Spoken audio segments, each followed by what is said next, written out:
فرمایا وقت حضرت ابن عباس رضی اللہ عنہ روایت میں ہے، بخاری مسلم میں ہے، وقت رسول اللہ صلی اللہ علیہ وسلم نے اہل مدینہ تھے ذل حلیفہ، مدینہ والے جو ہے ذل حلیفہ سے احرام باندھیں گے، والے اہل شام الجوفہ، شام والے جوفہ کا مقام ہے یہاں سے احرام باندھیں گے۔ فرمایا والے اہل نجد قرن منازل، نجد والے قرن منازل سے احرام باندھیں گے، والے اہل یمن یلم یلم، یمن والے جو ہیں وہ یلم یلم پہاڑی جو ہے وہاں سے احرام باندھیں گے، وہاں سے پیچھے احرام باندھیں گے۔ فرمایا فہن لہن ومن عطا علیہن لمن کان یرید الحج والعمرہ، یہ توقیت، یہ مقرر وقت جو ہے ان کے لیے جو باہر رہتے ہیں، ان حدود کے باہر رہتے ہیں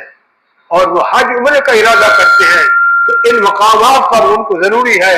احرام پہلے باندھ لیں، نہیں باندھا تو یہاں آ کر باندھنا ہوگا۔ جو یمن کی طرف سے آئے گا یلم یلم پہاڑی سے باندھے گا، جو نجد کی طرف سے آئے گا وہ قرن منازل سے باندھے گا، مدینہ والا جو ہے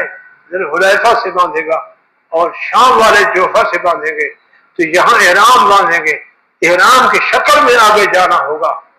تو جب جو ان کے اندر رہتے ہیں ان کے لیے حضور صلی اللہ علیہ وسلم نے پھر یوں ارشاد فرمایا فَمَنْ كَانَ دُونَهُنَّ فَمَحَلُّهُ مِنْ أَهْلِهِ، پھر جو ان حدود کے اندر رہتے ہیں وہ اپنے جہاں رہتے ہیں وہاں سے احرام باندھیں گے۔ كَذَا وَكَذَا حَتَّى أَهْلُ مَكَّةَ يَحُلُّونَ مِنْهَا، پھر جو مکہ میں رہتے ہیں وہ مکہ سے ہی حج کا احرام باندھ کرتے ہیں۔ تو مخصوص طریقے سے جانا ہے، مخصوص مقامات پر جانا ہے، زیارت کے لیے جانا ہے، عقیدت سے جانا ہے، محبت سے جانا ہے۔ پھر وہ کون سے مقامات ہیں؟ فرمایا بسم اللہ الرحمن الرحیم ان اول بیت وضع للناس، سب کہو سبحان اللہ، سب کہو نا اللہ تعالیٰ جل شان میں شاہ فرمایا بسم اللہ الرحمن الرحیم ان اول بیت وضع للناس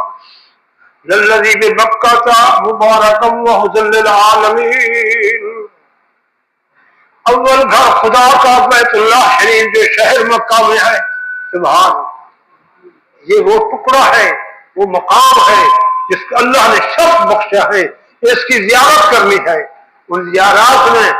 سب سے اہم جو چیزیں ہیں ان میں بیت اللہ شریف بھی شامل ہے، یہ گھر خدا کا ہے۔ ان اول بیت وضع للناس للذی ببکۃ مبارکا وہدی للعالمین، یہ شہر مکہ میں ہے، بڑی برکتوں والا ہے، یہ عالمین کے لیے نجات، ذریعہ ہدایت